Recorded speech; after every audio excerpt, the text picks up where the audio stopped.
ਇੱਕ ਹੀ ਆਪਣਾ ਚੜ੍ਹਦਾ ਪੰਜਾਬ ਤੇ ਇੱਕ ਲਹਿੰਦਾ ਪੰਜਾਬ। ਵੇਲਾ ਵਿੱਚ ਆ ਸਰਹੱਦ ਆ ਗੱਲੀ।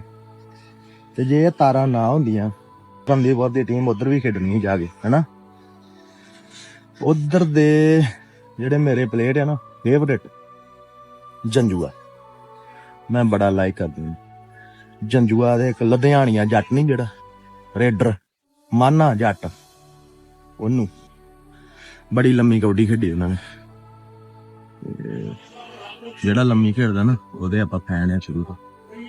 ਜੰਜੂਆ ਵੀ ਬੜਾ ਤਗੜਾ ਜਾਫੀ। ਬਾਕੀ ਹੁਣ ਨਵੇਂ ਮੁੰਡੇ ਉੱਠੇ ਆ ਜਿਹੜੇ ਵਧੀਆ, ਸਾਰੇ ਵਧੀਆ।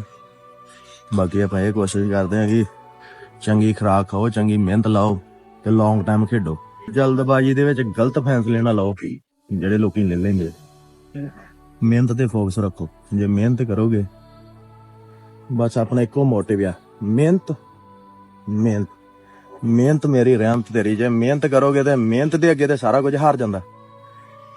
ਤੇ ਅੱਜ ਪਰ ਸਰਹੱਦ ਦਾ ਵੇਖ ਕੇ ਕਿੱਦਾਂ ਦਾ ਮਾਹੌਲ ਹੈ ਨਾ ਵੇਲਾ ਸ਼ਾਂਤ ਹੈ। ਸ਼ਾਂਤ ਜਾ ਸਾਰਾ ਕੁਝ ਇੱਕੋ ਜਿਹਾ ਵਿੱਚ ਤਾਰਾਂ ਹੀ ਹੋ ਬਸ ਕੱਲੀਆਂ।